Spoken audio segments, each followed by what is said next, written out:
যখন তখন আমার স্ত্রীকে গালি দেয়, বাড়ি থেকে বের করে দেয়, তার কথা সহ্যই করা যায় না। জি, এটাই বাপ মা। মা একদিন এমন ছিল যার কোলে তুমি ছিলে, একদিন ছিলে তুমি তোমার মায়ের কোলে, এখন তোমার মা তোমার কোলে। পেশাব করাবার তুমি, পায়খানা করাবার তুমি, গোসল দেওয়াবার তুমি, কাঁধে করে মেডিকেল নিয়ে যাবার তুমি, কাপড় পরিবর্তন করে দেবার তুমি। তোমার মায়ের যা যা প্রয়োজন তোমার বোনেরা নেই। তোমার বউকে তোমার মা দিন রাত গালি দেয়, এ কথাই ঠিক। তোমার বউ তোমার মাকে দেখবে না, সাধারণত এ কথাই ঠিক। এই সময়ে মায়ের কোনো কথার প্রতি আপত্তি না করে, ব্যথা বেদনা দুঃখ প্রকাশ না করে তার কথা একচাটিয়ে মেনে নিতে হবে, এ কথাই ঠিক। যতই খারাপ লাগুক, সামান্যতম কিছু বলবেন এরকম সুযোগ পৃথিবীতে নেই, কোরআন হাদিস দ্বারা প্রমাণিত নয়। অবাক হতে হয় যে ইবাদতের জগতে সবচেয়ে ভিন্ন ধরনের ব্যতিক্রম ইবাদত হলো সালাত। এত ব্যতিক্রম ইবাদত দুনিয়াতে নেই। হজ ফরজ, এবছর করব না হয় সামনে বছর করব, হলো তো চলে। রোজা ফরজ, আমি অসুস্থ পরে করব, হবে। জাকাত ফরজ, দুদিন আগে দিলাম দুদিন পরে দিলাম, চলে। সালাত এমন একটা ইবাদত যা আগেও চলে না, জরুরি প্রয়োজন ছাড়া পরেও চলে না, কোনো সমস্যাই মানে না। এমন কোনো পৃথিবীতে সমস্যা নেই যেই সমস্যা দিয়ে সালাত নামাজকে ঠেকানো যেতে পারে। এরপরেও এই বিশাল কোরআন মাজিদে সালাত কিভাবে আদায় করতে হবে তার বিবরণ দেওয়া নেই, কিন্তু বাপ মায়ের সামনে কিভাবে যেতে হবে, কিভাবে কথা বলতে হবে, বলার ঢং কেমন হবে, হাত পা কেমন থাকবে, সব আল্লাহ বিস্তারিত বিবরণ দিয়ে রেখেছে। ওখানে যে আপনি যাবেন কিভাবে সেটার বিবরণ দেওয়া আছে। আপনার ওই সময় হাত দুখান কেমন থাকবে সেটা বলা আছে। আপনার কণ্ঠটা কেমন হবে সেটা আল্লাহ উল্লেখ করেছেন। অবাক ব্যাপার। রাসূল সাল্লাল্লাহু আলাইহি সাল্লাম বলে, আল্লাহ তাওয়াক্কালনা ওয়ালিদাইকা নামারা কান্তাখ রাজমিনা আলিকা মালিকা। তোমার বাপ মা যদি চাকরি ছেড়ে দিতে বলে দাও, তোমার বাপ মা যদি বউ তালাক দিতে বলে দাও, তোমার বাপ মা যা বলছে তাই করো, যদি পাপ না হয়, যা বলছে তাই করো। পরামর্শ দেওয়া যায়, আম্মা বউকে তাহলে তালাক দিতেই হবে, আপনি 2 মাস দেখেন আম্মা, চিন্তা ভাবনা করেন, এটুকু বলা যায়। ফলাফল যা বলছে তাই করতে হবে, আমার বিবেচনার সুযোগ নেই। 1 মিনিট, কে বাড়িতে আছে? জি না। কোথায় গেছে? শিকার করতে গেছে। কখন আসবে? সন্ধ্যায়। কেমন আছো? খুব একটা ভালো নেই। আচ্ছা ঠিক আছে, আসলে সালাম দিও, চৌকাট পরিবর্তন করতে বলিও। সন্ধ্যার সময় ইসমাইল আলাইহিস সালাম এসে বুঝলেন আব্বা এসেছিলেন। কি খবর, কেউ এসেছিল? জি, একজন বৃদ্ধ মানুষ। কি বললেন? বললেন বাড়িতে আছে। আমি বললাম নেই। কোথায় গেছে? শিকার করতে গেছে। কখন আসবে? সন্ধ্যায়। কেমন আছো? খুব একটা ভালো নেই। আচ্ছা ঠিক আছে, আসলে সালাম দিও, চৌকাট পরিবর্তন করতে বলিও। ওহ, তোমার উত্তর ঠিক হয়নি। তিনি আমার আব্বা, তিনি তোমাকে তালাক দিতে বলে গেছেন। ইলাহাতি ইলা আহালি, তুমি তোমার বাপের বাড়ি চলে যাও, আমার বিবেচনা করার মতো কোনো সুযোগ নেই। বউ কত বড় সুন্দরী এই বিবেচনার কোনো সুযোগ নেই। বউ কত বড় চাকরি করে এমন বিবেচনা করার কোনো সুযোগ নেই। আপনি মাকে পরামর্শ দিতে পারেন, শরীয়তে পরামর্শ চলে। তিনি যা বলছেন তাই করতে হবে, এ কথা আল্লাহ বলেন, এ কথা নবী বলেন। পৃথিবীতে ব্যতিক্রম সম্মানের সদস্য বাপ মা। 1 মিনিট, কে বাড়িতে আছে? জি না। কোথায় গেছে? শিকার করতে গেছে। কখন আসবে? সন্ধ্যায়। কেমন আছো? আলহামদুলিল্লাহ। আচ্ছা, কি খাও? এ বাক্য কিন্তু আগে ছিল না। কি খাও? গোস্ত আর পানি। আচ্ছা আচ্ছা, যা, বারাকাল্লাহু ফি লাহমিকুমা। আল্লাহ তোমাদের গোস্ত এবং পানিতে বরকত দান করুক। আসলে সালাম দিও, চৌকাঠ বহাল রাখতে বলিও। কি খবর? কেউ এসেছিল? জি, একজন বৃদ্ধ মানুষ এসেছিলেন। কি বললেন? বললেন বাড়িতে আছেন? আমি বললাম নেই। কোথায় গেছে? শিকার করতে গেছে। কখন আসবে? সন্ধ্যায়। কেমন আছো? আলহামদুলিল্লাহ। কি বললেন? বললেন যে কি খাও? বললাম যে গোস্ত আর পানি। কি বললেন? বললেন যে ঠিক আছে, আল্লাহ তোমাদের গোস্ত এবং পানিতে বরকত দান করুক। আসলে সালাম দিও, চৌকাঠ বহাল রাখতে বলিও। হ্যাঁ, তিনি আমার আব্বা, তোমাকে স্ত্রী হিসাবে বহাল রাখতে বলে গেছেন। হাদিস বুখারী মুসলিম। আপনার একটা আস্থা থাকতে হবে যে আমার বাপ মার কথা মতো আমি চলি। আর যেটা দিন রাত শোনেন, 3 জন আটকা পড়েছিল গর্তে, তার প্রথমজন ছিল যে আমি আমার বাপ মায়ের মাথার সামনে 1 গিলাস দুধ নিয়ে দাঁড়িয়েছিলাম।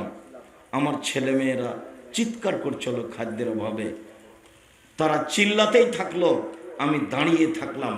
দাবিও দাদু দাবু হাত্তা তালাল ফাজর। আমি গিলাস নিয়ে দাঁড়িয়েই থাকলাম, আর আমার ছেলে মেয়ে আমার পায়ের সামনে চিৎকার করতেই থাকলো। সকাল হয়ে গেল।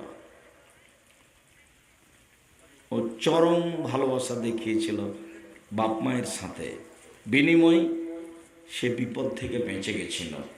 পৃথিবীর যে কোনো বিপদ থেকে বেঁচে যেতে পারবেন আপনি, পারবেন ইনশাআল্লাহ, আল্লাহর দয়ায়, যদি আপনার আচরণ বাপ মায়ের সাথে ভালো থাকে। যে কোনো বড় বিপদ থেকে আপনি বেঁচে যাবেন যদি মানুষের কোনো বড় উপকার থাকে। যে কোনো বিপদ থেকে বেঁচে যাবেন আপনি যদি জেনার মতো পাপ থেকে নিজেকে ঠেকিয়ে দিতে পারেন। প্রমাণে বুখারী মুসলিমের হাদিস। সম্মানিত দিনী ভাই বোন, পরের অংশে আল্লাহ তাআলা বললেন অবিদিল কুরবা, নিকট আত্মীয়র সাথে ভালো আচরণ করো। পৃথিবীতে সবচেয়ে নিকট আত্মীয় ভাই। ভাইয়ের সাথে টিকা বড় কঠিন। বউ একটু উল্টা চলে, একটুকু সহ্য করে না, কথায় কথায় গন্ডগোল বাঁধে। আমাদের গ্রামে দেবীনগরে বাপ মা মারার পরে, মরে যাওয়ার পরে জমি জায়গা সব কিছু ভাগ করতে করতে ঢেঁকিটা কেটে ভাগ করে নিয়েছে। তো ঢেঁকিটা কেটে ভাগ করে নিলে কি হতে পারে? ভাইয়ের সাথে ভালো আচরণ করতে হবে যে কোনো মূল্যে, এ কথাই ঠিক। ভাই সবচেয়ে নিকট আত্মীয়। ভাই ভাই ঠাই ঠাই, বড় হবে, পয়সা ইনকাম করবে, বিবাহ করবে, ভিন্ন হয়ে যাবে, এক সময় আপনার সাথে থাকবে না, এ কথাই ঠিক। আপনি একদিন তার সাথে থাকতে পারবেন না, থাকা হবে না, এ কথাই ঠিক। এরপরেও আপনার ভালো আচরণের অধিকারী পৃথিবীতে তৃতীয় স্তরে যেটা আছে সেটা হলো ভাই। 1 নম্বরে আছে আল্লাহ। আল্লাহর সাথে সদাচরণ মানে শিরক করা হবে না, তাহলে আপনার সদাচরণ কেটে গেছে, ফলাফল জাহান্নাম। 2 নম্বরে সদাচরণের অধিকারী বাপ মা। 3 নম্বরে সদাচরণের অধিকারী ভাই, ভাই বোন। যদি চয় এইটা চাঁপাই নবাবগঞ্জ, সমস্যা নেই, বাপ মরলেই জমি বোনকে ভাইকে ভাগ করে দেয়। রংপুর, দিনাজপুর, লালমনিরহাট, নীলফামারী, কুড়িগ্রাম, পঞ্চগড়, ঠাকুরগাঁ, গাইবান্ধা, জয়পুরহাট, বগুড়া, এসব ডিস্ট্রিক্টে বাপ মরার পরে বোনেরা যদি জমি চায় তাহলে ভাইয়েরা বলে তাড়াতাড়ি বাড়ি থেকে বের হয়ে যাও। জমি জায়গার কথা বোনেরা বললে ওদের গায়ে আগুন লেগে যায়। এমনটা চাঁপাইনবাবগঞ্জে নয় বলে ধারণা করা যায়। আমাকে এক লোক বলছে, আপনার ইন্টারভিউ নিতে এসেছি। যে অবাক হয়ে গেলাম, ব্যাপারটা কি, কি বলতে চান আপনি? আমার ইন্টারভিউ মানে মানে আপনার বাপ মা মারা গেছে, জমি জায়গা ভাগ করেছেন কি, এটাই আপনার পরীক্ষা। তা আমি বললাম, আমার বাপকে কবর দেওয়ার পরে আগে এসে আমরা জমি ভাগ করেছি, তারপরে খাওয়া দাওয়া করেছি। যদিও আমি একটু টুকটাক জমি চিনতাম, আমার ছোট ভাই চিনতো না, আজও চিনে না, যায়নি কোনোদিন। ও বরিশাল মডেল সরকারি মডেল কলেজের শিক্ষক, বরিশাল জামিয়া সালাফে দেখাশোনা করে। আমরা জমি জায়গা চাষ করি না, জমি জায়গাতে যায়ও না, আমার মা পছন্দ করতেন না, ওগুলো নিয়ে আমরা হিসাবও করি না। আমার বোনের স্বামীরাই চাষ করে, কি হয় না হয় তারাই জানে, আমরা কোনো খোঁজ খবর এ ব্যাপারে রাখি না। তবে আমার বাপকে কবর দিয়ে এসে কে কতটুকু পাবে এটা আমি বসে ভাগ করে দিয়েছিলাম। সম্মানিত দিনী ভাই বোন, সবচেয়ে নিকট আত্মীয় ভাই, আপনার বড় ভাইয়ের কারণে গন্ডগোল হয়েছে, এ কথাই ঠিক। আপনাকে আপনার বড় ভাইয়ের হাত ধরে ক্ষমা নিতে হবে, এ কথাই ঠিক। এই ছেলে, তোমার মায়ের কারণে তোমার চাচির সাথে ঝগড়া হয়েছে, এ কথাই ঠিক। তোমার মাই বড়, তোমার চাচির সাথে ঝগড়া হয়েছে, তো তোমার মাই ছোট, তোমার চাচি বড়, তোমার মায়ের কারণেই ঝগড়া হয়েছে বা তোমার চাচির কারণেই ঝগড়া হয়েছে, তোমার মাকে তোমার চাচির হাত ধরে ক্ষমা নিতে হবে, এ কথাই ঠিক। ছোট যাও বড় যায়ের হাত ধরে ক্ষমা নিবে, এ কথাই ঠিক। 24 ঘন্টার মধ্যে আগামীকাল সন্ধ্যা হতে হতে ভাই ভাই কথা বলা চালু করতে হবে, যায় যায় কথা বলা চালু করতে হবে। বক্তব্যের সাথে মুনাফিকি করে কোনো লাভ নেই। সময় শেষ। একদিন দেখেছিলাম 40 বয়স, আজকে দেখছি 60, তারপরে দেখবেন নেই। তার নাম জীবন। যেহেতু ফেরাউন চলে গেছে, অনেক দিন হলেও, অনেক দিন পরে হলেও, কাজে আমি চিরদিন থাকবো এই হিসেব ঠিক নয়। চলে যেতে হবে, এ কথাই ঠিক। দাঙ্গাবাজি করে, ক্ষমতা দেখিয়ে, মানুষকে জেল হাজতে দিয়ে, দলীয় দাপটে 1 মিনিট বেঁচে থাকার চেষ্টা করবেন না। 1 মিনিট অর্থ দেখিয়ে, ক্ষমতা দেখিয়ে, দলীয় দাপট দেখিয়ে 1 মিনিট বেঁচে থাকার চেষ্টা করবেন না, যার নাম জুলুম। বিচার পরে হবে। জুলুম করলে বিচার কি হবে? পরে হবে। যাকাত দেয়নি যে, দেয় না যে, তার বিচার পরে হবে। কেন? ও ফকির মিসকিনের উপরে জুলুম করেছে। আল্লাহ বলছেন যে যাকাত ফকির মিসকিনের হক। তো একজন লোক যদি যাকাত না দেয়, তো কার হক মেরে খেল?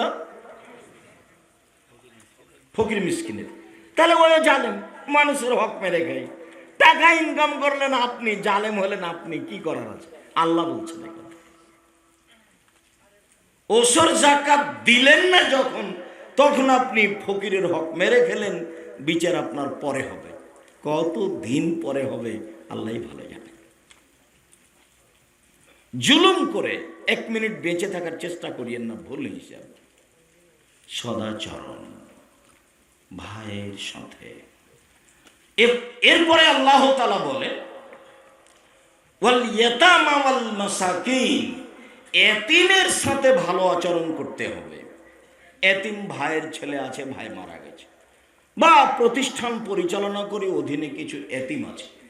জামিয়া সালাফি আছে 410 জন এতিম। এদেশের সর্ববৃহৎ, সর্বোচ্চ শিক্ষা প্রতিষ্ঠান, ভালো মানের শিক্ষা প্রতিষ্ঠান এদেশের জামিয়া সালাফিয়া। এদেশের সর্ববৃহৎ, সর্বোচ্চ শিক্ষা দেওয়ার সবচেয়ে ভালো মানের প্রতিষ্ঠান জামিয়া সালাফিয়া। শিরক মুক্ত প্রতিষ্ঠান জামিয়া সালাফিয়া। বিদআত মুক্ত প্রতিষ্ঠান জামিয়া সালাফিয়া, দল মুক্ত প্রতিষ্ঠান জামিয়া সালাফিয়া, সংগঠন মুক্ত প্রতিষ্ঠান জামিয়া সালাফিয়া, হিংসা মুক্ত প্রতিষ্ঠান জামিয়া সালাফিয়া, সর্বোচ্চ প্রতিষ্ঠান জামিয়া সালাফিয়া। এই জামিয়া সালাফিয়া প্রায় 5,000 ছেলে মেয়ে আছে।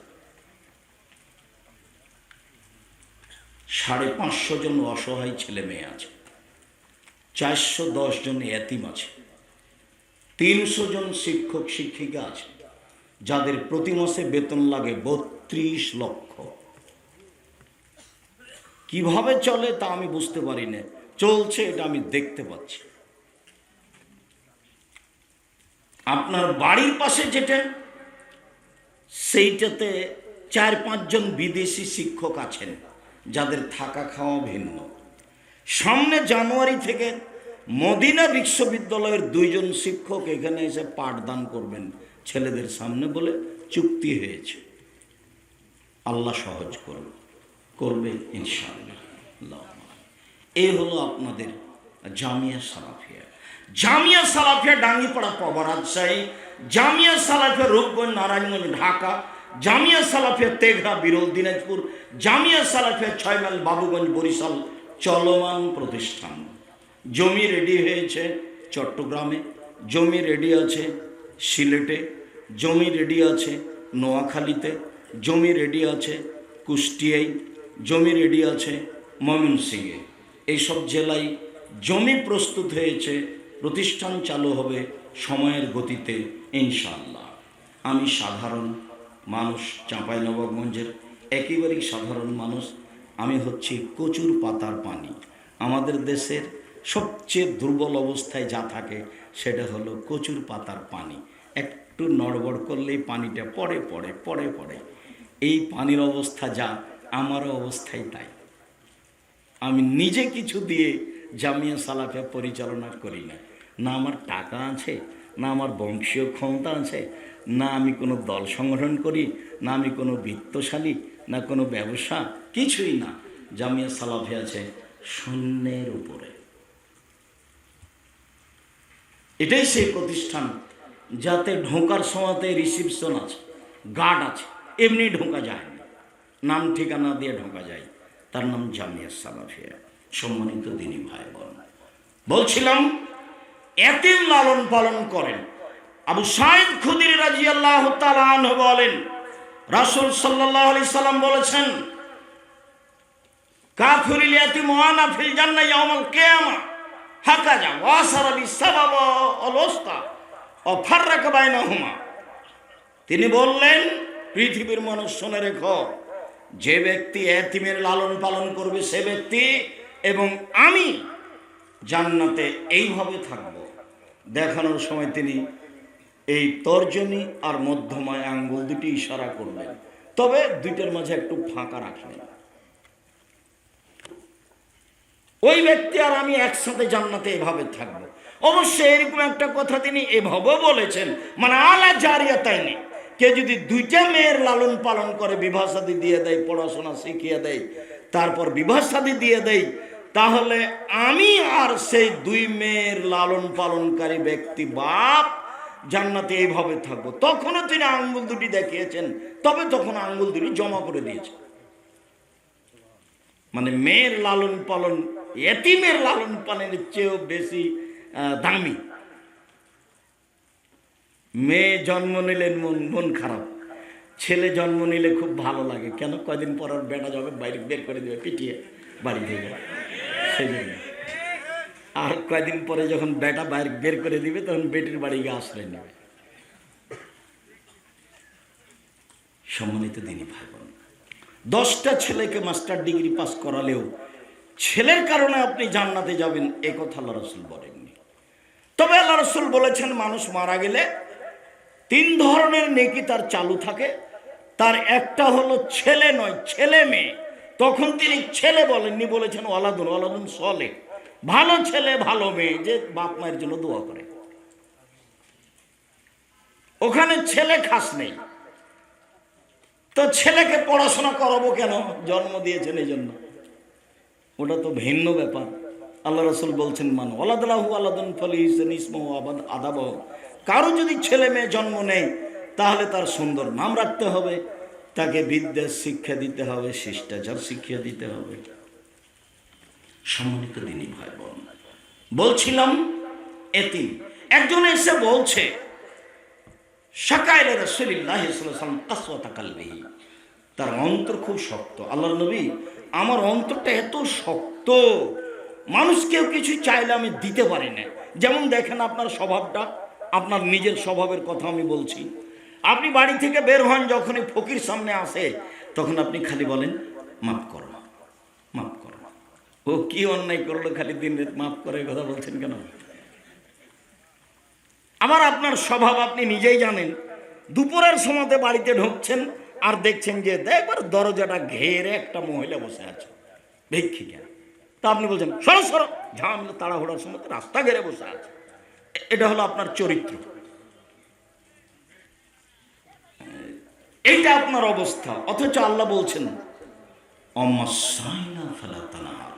সাবধান, ফকির ফকির, মহিলা পুরুষ, ভিক্ষুক ভিক্ষিকা, এদের তিরস্কার করো না, এদের ধমক দিও না, এদের তিরস্কার করো না, এদের ধমক দিও না। হাতিতে চড়ে যদি ফকির আসে তবু আপনি ধমকাবেন না, কিছু উপদেশ দিয়ে 10টা টাকা দিয়ে বিদায় করে দেন। ফকিরকে মাফ করেন এই কথা বলতে হবে না। যদি গরিব মানুষ হন, বাড়ি থেকে বের হবেন খুচরা টাকা 2 টাকা নিয়ে, 100 টাকা 50 টাকা খুচরা করে নেবেন 2 টাকা। যদি তার চেয়ে একটু পয়সা পাতি বেশি থাকে তাহলে 5 টাকা করে খুচরা করে নেবেন। তার চেয়ে যদি বেশি টাকা পয়সা থাকে 10 টাকা করে খুচরা করে নেবেন। পকেটে আপনার থাকবে 200 টাকা খুচরা। সারাদিনে আপনি ফকির মিসকিনকে দিয়ে শেষ করতে পারবেন না, দেখবেন বিকেলে কিছু আছে। এই স্বভাবই পরিবর্তন করতে হবে, দেওয়া শিখতে হবে, এই কথাই ঠিক। রাসূল সাল্লাল্লাহু আলাইহি ওয়াসাল্লাম বলছেন আল ইয়াদুল উলিয়া খায়রুম মিন ইয়াদিস সুফলা, দেওয়া হাত ভালো নেওয়া হাতের চেয়ে, দেওয়া হাত ভালো নেওয়া হাতের চেয়ে। ইবাদতের জগতে সবচেয়ে দামি, শক্তিশালী, পাওয়ারফুল ইবাদত হলো দান। এত শক্তিশালী ইবাদত পৃথিবীতে নেই। সালাত, নামাজ ব্যতিক্রম ইবাদত, এ কথাই ঠিক। সালাত আদায় আপনি করলেন, আপনার মা মারা গেছে, সালাত দিয়ে আপনি আপনার মায়ের কোনো উপকার করতে পারবেন না। ইবাদতের জগতে সবচেয়ে দামি ইবাদত সিয়াম, রোজা, এ কথাই ঠিক। সিয়াম পালন করে আপনার মা মারা গেছে, আপনি তার কোনো উপকার করতে পারবেন না। সারা দুনিয়ার মাঝাবি মানুষেরা, অন্তত ভারত বাংলাদেশ পাকিস্তানের মাঝাবি মানুষেরা বাপ মায়ের নামে হিফজখানা থেকে ছেলে ডেকে নিয়ে এসে কোরআন মাজিদ পড়িয়ে ওর বাপের কবরে বক্সিয়ে দিল। সারা দিন যদি কোরআন মাজিদ পড়ে পড়ে তার বাপের কবরে বক্সাই, 1 পয়সা উপকার হবে না। হিফজখানার ছেলেরাকে নিয়ে এসে কোরআন মাজিদ পড়ে বাপের কবরে বক্সানো যেমন, বাবু আর মাঝি, বাবু বলল মাঝি সাঁতার জানিস বাবু? না রে বাবু না,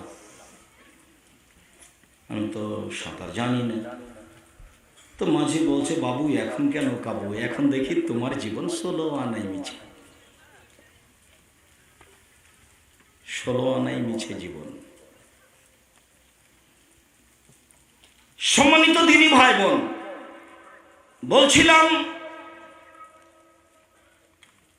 অন্তর নরম করেন। তো অভিযোগ করল আল্লাহ রাসূল, অন্তরটা আমার খুব শক্ত, খুব শক্ত।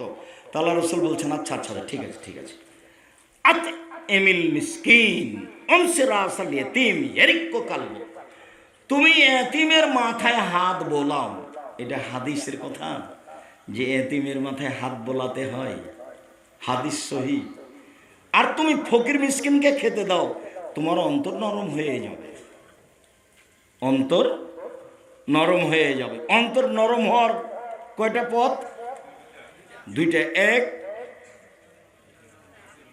এতিমের মাথায় হাত বোলাতে হবে। 2, ফকির মিসকিনকে খেতে দিতে হবে। আল্লাহ তাআলা বলেন ওয়াল ইয়াতামা ওয়াল মাসাকিন, যারা ফকির মিসকিন তার সাথে সদাচরণ করো। ফকির মিসকিন, ফকির মিসকিন। ফালাক্তাহামাল আকাবা, লোকটি দুর্গম গিরিপথ অতিক্রম করতে পারল না। অমাদরা কামাল আকাবা, মুহাম্মদ সাল্লাল্লাহু আলাইহি সাল্লাম আপনি কি বলতে পারেন দুর্গম গিরিপথ কি? আল্লাহ বলছেন লোকটি দুর্গম গিরিপথ পার হতে পারল না। আচ্ছা মুহাম্মদ সাল্লাল্লাহু আলাইহি সাল্লাম আপনি কি বলতে পারেন দুর্গম গিরিপথ কি? আল্লাহ বলছেন লোকটি দুর্গম গিরিপথ পার হতে পারল না। আচ্ছা মুহাম্মদ সাল্লাল্লাহু আলাইহি সাল্লাম আপনি কি বলতে পারেন দুর্গম গিরিপথ কি?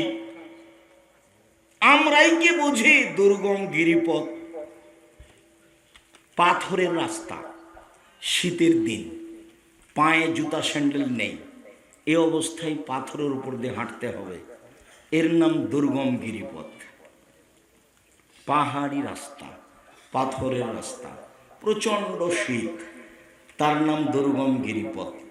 তো এখন আল্লাহ বলছেন আপনি কি বলতে পারেন দুর্গম গিরিপথ কি?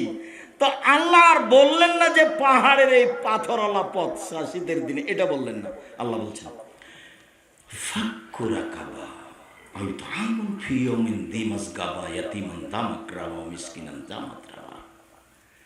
দুর্গম গিরিপথ হলো দাস দাসীকে মুক্ত করা, যা বাংলাদেশে নেই। দুর্গম গিরিপথ হলো ক্ষুধার্ত এতিমকে খেতে দেওয়া। দুর্গম গিরিপথ হলো ধুলোই মলিন মিসকিনকে খেতে দেওয়া। ফকির মিসকিন রাস্তাঘাটে পড়ে আছে যারা, এদেরকে খেতে দিল যে দুর্গম গিরিপথ পার হলো, সে জান্নাতে চলে গেছে। ফকির মিসকিন।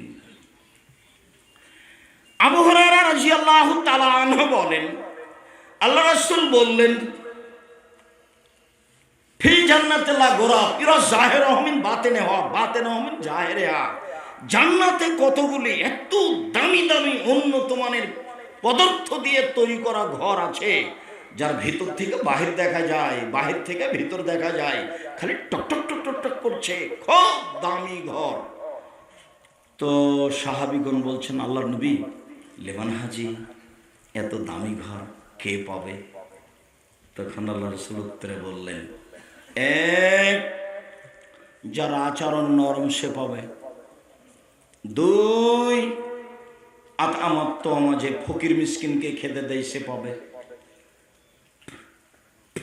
তিন, অতাবাসিয়ামা যে নিয়মিত বৃহস্পতিবার সোমবার প্রতি মাসে 3 দিন, আরাফার দিন, মুহররমের 2 দিন, শাওয়ালের 6 দিন সিয়াম থাকে, এরা পাবে।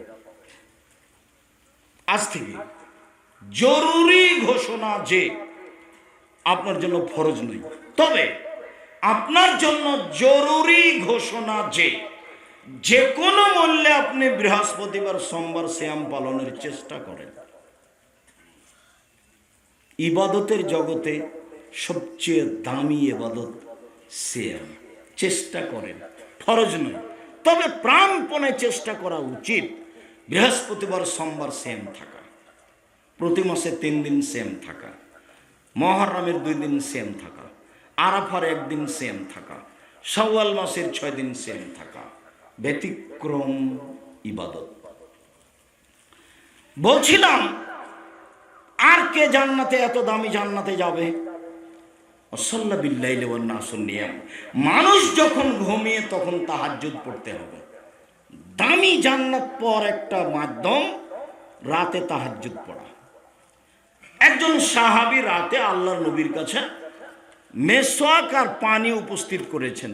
আল্লাহ রাসূল এই যে পানি থাকলো আর মেসওয়াক থাকলো, তা আল্লাহ রাসূল খুশি হয়ে গেছেন, বাহ এ তো ভালোই বুদ্ধিমান কাজের মানুষ, ভালোই খাদেন। তো খাদেন 2 জন কর্মচারী, আহমদ জি উপস্থিত, এটা করো তো, আহমদ জি উপস্থিত, এটা করো তো। বাহ তুই তো খুব হালকা ছেলে দেখছি রে। মোহাম্মদ নেই, মোহাম্মদ নেই, মোহাম্মদ নেই। অনেকক্ষণ পরে আসসালামু আলাইকুম। তোর হবে না রে, তুই যা, তোকে দিয়ে কাজ হবে না। তার মানে অধীনস্থ কর্মচারীকে খুব প্রস্তুত থাকতে হয়, থাকা উচিত, থাকতেই হবে, এটাই নীতি। তো মেশক আর পানি উপস্থিত। তখন আল্লাহ রসুল খুশি হয়ে বলছেন, সালমা শেতা, তোমার যা ইচ্ছা তাই চাও। আল্লাহ রসুল গায়েবের খবর জানেন না যে ও কি চাইবে, তো তোমার যেটা ইচ্ছে সেটাই চাও। তখন সাহাবী বলছেন, আসআলুকা মুরাফাতাকা ফিল জান্নাহ, আপনার সাথে জান্নাতে থাকতে চাই। তখন আল্লাহ রসুল আওয়া গায়ে দাঁড়ালেন, না না না না না, এটা নয়, এটা নয়, এটা নয়, অন্য কিছু চাও, অন্য কিছু চাও। তখন সাহাবী বলছেন, হুয়া দাকা, এটাই চাই, অন্য কিছু চাই না। আমি আর আপনি হলে তো বলতাম যে ঢাকা শহরে একটা জমির ব্যবস্থা করে দেন, যার যেটা প্রয়োজন, সুন্দর একটা প্রয়োজন পেশ করতাম। তো যাই হোক, সাহাবী বললেন, আপনার সাথে জান্নাতে থাকতে চাই। তখন আল্লাহ রসুল বললেন, ওহো আওয়া গায়রা জালে, এটা নয়, অন্য একটা চাও। তখন সাহাবী বলছেন, হোয়া দাকা, ওইটাই চাই, ওইটাই। তখন আল্লাহ রসুল বললেন না, আচ্ছা ঠিক আছে দেখবো, এ কথা বললেন না, বললেন আইনি বিকাসরাতিস সুজুদ, তাহলে তুমি আমাকে রাতে তাহাজ্জুদ পড়ে সহযোগিতা করো। রাতে তাহাজ্জুদ না পড়লে, নফল সালাত আদায় না করলে আমার সাথে থাকা যাবে না।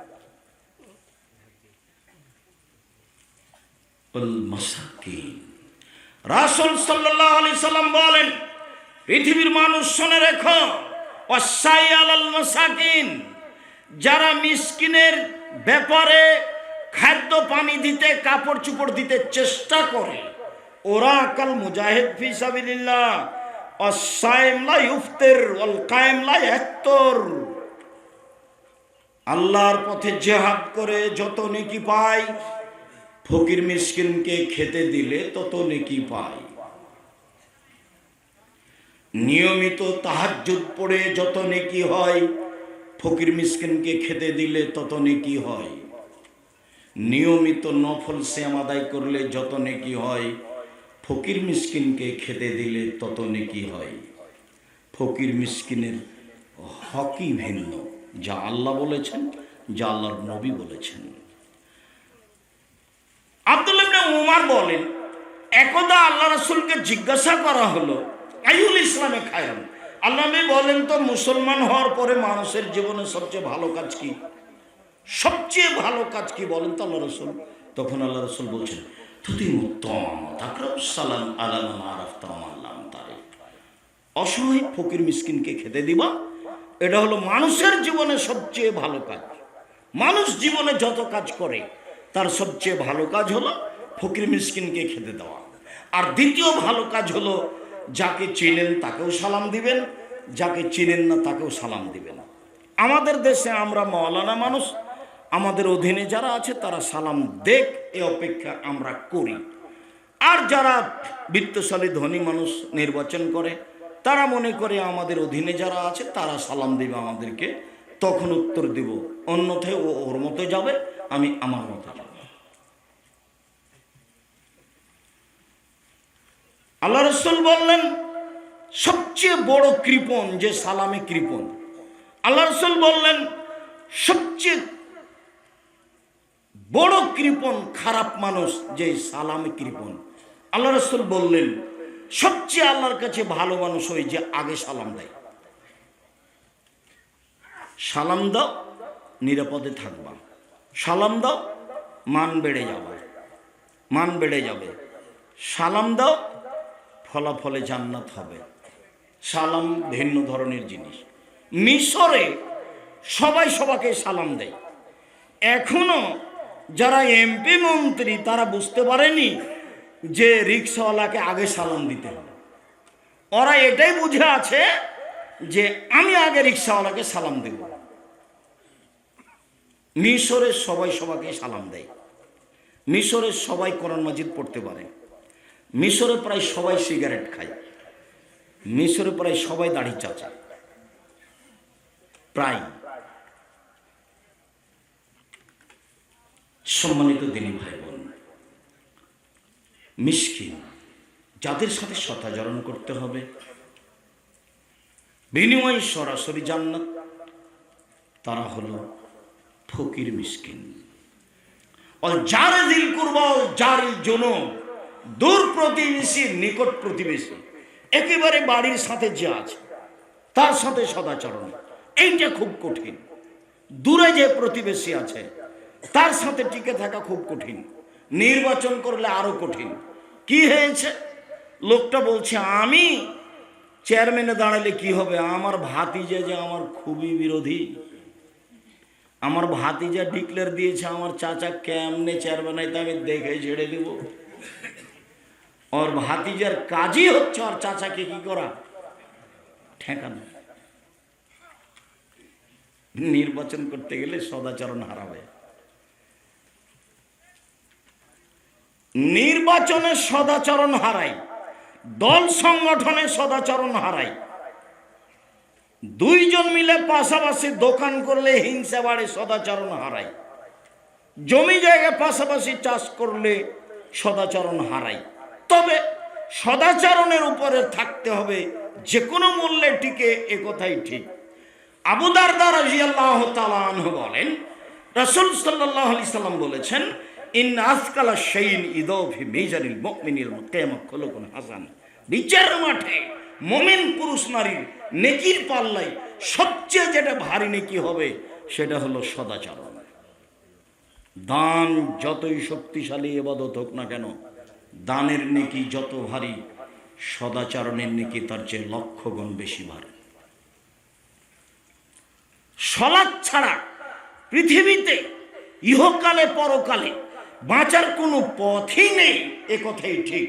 এরপরে সালাতের নেকি যত ভারী, সদাচরণের নেকি তার চেয়ে হাজারো গুণ বেশি ভারী।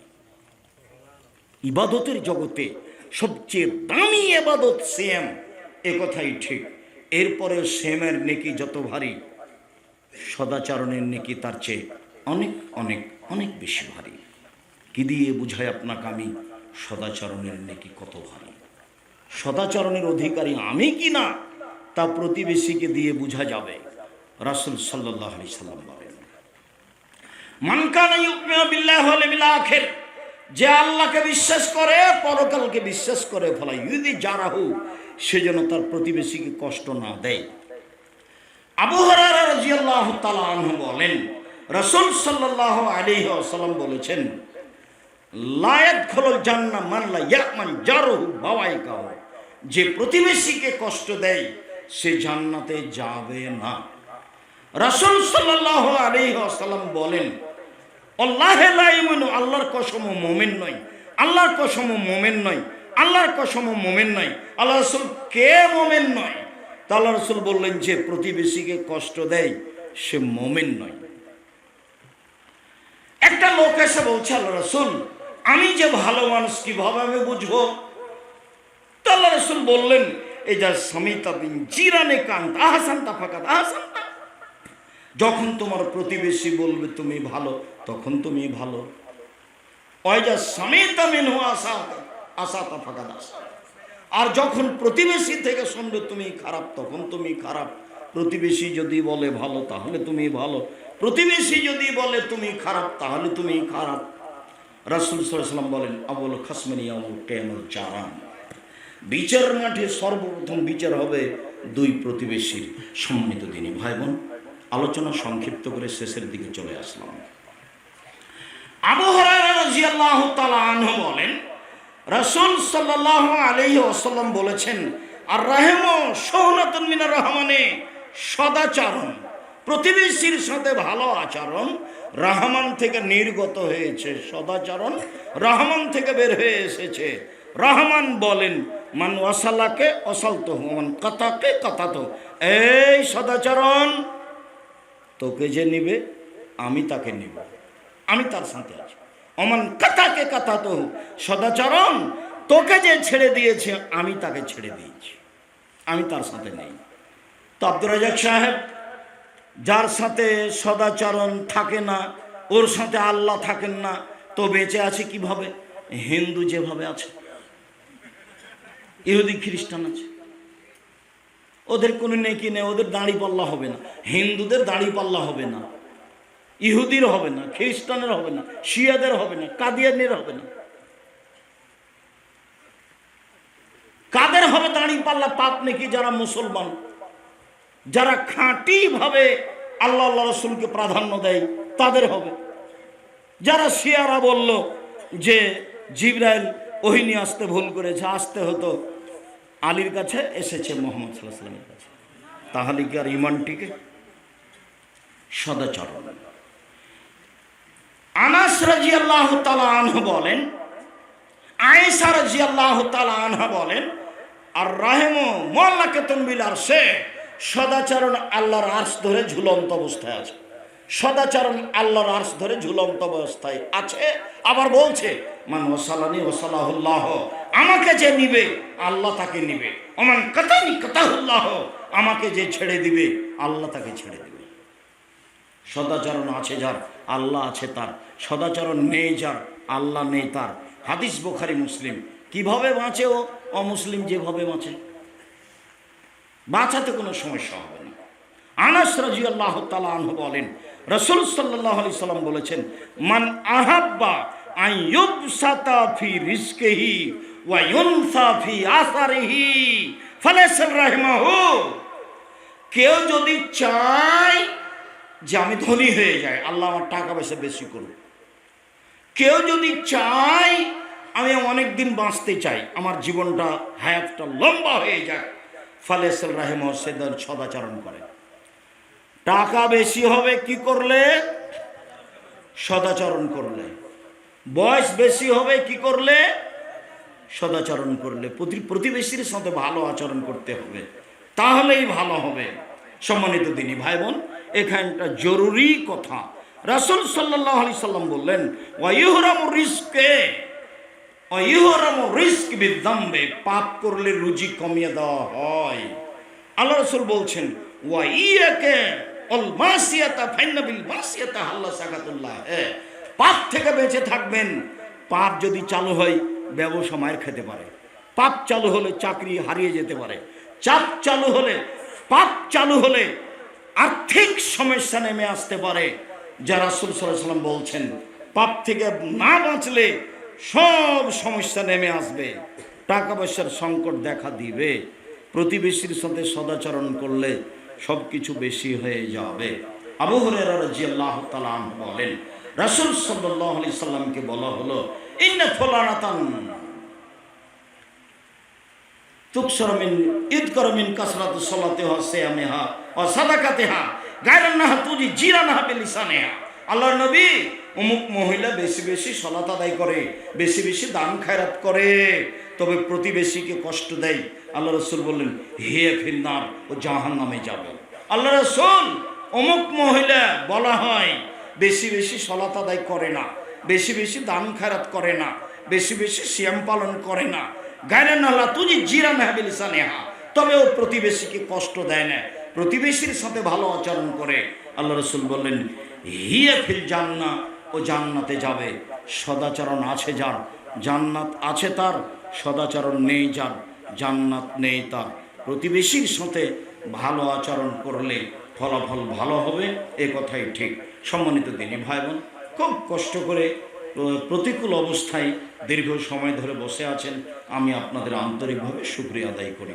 আপনারা বসে আছেন, কথাটি আমি ঢাকাতে অবগত হয়েছি, ঢাকা থেকে নিয়ে এ পর্যন্ত আসতে আছি, আপনারা বসে আছেন, জাযাকুমুল্লাহ খাইর। আন্তরিকভাবে আপনাদেরকে আমি ভালোবাসা জানাই। আল্লাহ আপনাদের কবুল করুন, আল্লাহ। আমার পক্ষ থেকে একটা জোরালো দাবি, অনুরোধ রক্ষা করবেন। জামিয়া সালাফিয়া আপনাদের নিজস্ব প্রতিষ্ঠান, মনে করবেন না যেটা অন্য কেউ চালাই, মনে করবেন আমি চালাই। জামিয়া সালাফের জন্য একটু মন খুলে বলবেন, আল্লাহ তুমি জামিয়া সালাফে কবুল করো। আমার মনে বড় সাধ, আমি এ দেশের মাটিতে উন্নত মানের প্রতিষ্ঠান গড়বই ইনশাআল্লাহ, যেখানে ছেলে মেয়ে বাংলা, ইংরেজি, আরবি উন্নত মানের শিক্ষা অর্জন করে জাতির অন্যায়ের বিরুদ্ধে লড়বে, মুখে কলমে মিডিয়ায় লড়বে যে কোনো মূল্যে ইনশাআল্লাহ। মুখে আছি, মিডিয়া সামনে আছে, কলম পাশে আছে। জাতির শিরকের বিরুদ্ধে, বিদাতের বিরুদ্ধে, অন্যায়ের বিরুদ্ধে জীবন বাজি রেখে লড়ে যাচ্ছি। লড়বো ইনশাআল্লাহ। যেটা মাধ্যম সেটাই হচ্ছে জামিয়া সালাফিয়া। জামিয়া সালাফের একটা বড় শাখা আর দাওয়া ইলাল্লাহ। তারা দেশ জুড়ে মক্তব চালু করতে চাই, শিক্ষা কার্যক্রম এবং দাওয়াতি কার্যক্রম চালু করতে চাই মক্তব ভিত্তিক। ইতিমধ্যেই তারা প্রায় 300 মক্তব চালু করেছে। তারা অচিরেই সারা দেশ জুড়ে মক্তব চালু করবে ইনশাআল্লাহ।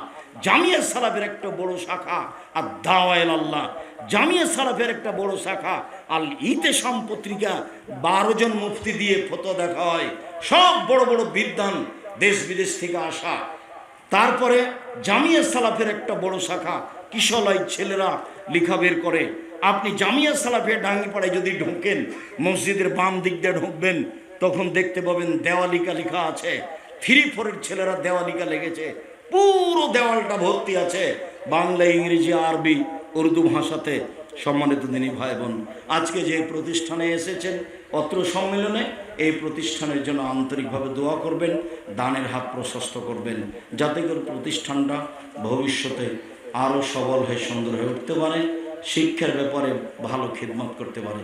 সম্মানিত দিনী ভাই বোন, সদাচরণের অনুরোধ রেখে, বিশেষভাবে এতিম ও প্রতিবেশীর সাথে ভালো আচরণের অনুরোধ রেখে, বাপ মায়ের সাথে ভালো আচরণের অনুরোধ রেখে, শিরক মুক্ত জীবন গড়ার অনুরোধ রেখে, আন্তরিকভাবে জামিয়া সালাফের জন্য মন ভরে দোয়া করার অনুরোধ রেখে, জামিয়া সালাফের সব কাজে শরীক হওয়ার, বিশেষভাবে বই পুস্তক, গাড়িতে বই পুস্তক থাকার কথা, যদি থেকে থাকে এসে থাকে সবাই, ও গাড়িতে আছে, সব রাস্তার উপরে গাড়ি আছে, নিচে আসতে পারবে না, সব আপনারা নিয়ে যাবেন। বিশেষভাবে মাসিক আল ইতেসাম পত্রিকা কেউ ছেড়ে যাবেন না। আর আগামীকাল এগুলো সব থাকবে, প্রোগ্রাম থাকবে ইনশাআল্লাহ। যারা আসার তারা আসবেন, আসা যে কষ্ট হলেও আগামীকালকে উপস্থিত হবেন প্রোগ্রামটা সফল করার জন্য। আর আমিও অবগত হচ্ছে আবদুল্লাহ আসবে, আপনাদের খুব প্রাণের ভাই, আপনাদের খুব প্রাণের সন্তান, আপনারা খুব ভালোবাসেন মন ভরে, এটা আমি বুঝতে পারি। আবদুল্লাহর একটা বড় স্বাদ, দেশ জুড়ে মক্তব চালু করবো ইনশাআল্লাহ। ইতিমধ্যে অল্প দিনের মধ্যেই সে প্রায় 300 মক্তব চালু করেছে। দেশের প্রত্যেকটা অঞ্চলে গিয়ে, গ্রামে গ্রামে গিয়ে, বাড়িতে বাড়িতে গিয়ে মানুষকে দাওয়াত দিয়ে আমি এই মক্তব চালু করার জন্য প্রাণপণে চেষ্টা করব। এটা তোর জোরালো দাবি, নিজের সন্তান হিসাবে, নিজের ভাই হিসাবে, আর মনের সবারই বড় আশা। এই আশা বাস্তবায়ন করার লক্ষ্যে তাদের জন্য, তার জন্য আন্তরিকভাবে দোয়া করবেন। আল্লাহ তুমি আমাদের কবুল করো, আল্লাহুম্মা আমিন। আলোচনার শেষে এসে তোমার দরবারে এই জোরালো দাবি দাওয়া দোয়া রেখে আজকের আলোচনা এখানে শেষ করলাম। সুবহানাকা আল্লাহুম্মা ওয়া বিহামদিকা আশহাদু আল্লা ইলাহা ইল্লা আনতা আস্তাগফিরুকা ওয়া আতুবু ইলাইক। আসসালামু আলাইকুম ওয়া রাহমাতুল্লাহ। কালো গাড়িতে বই পুস্তক আছে, সবাই দেখবেন। আসসালামু আলাইকুম। তুমি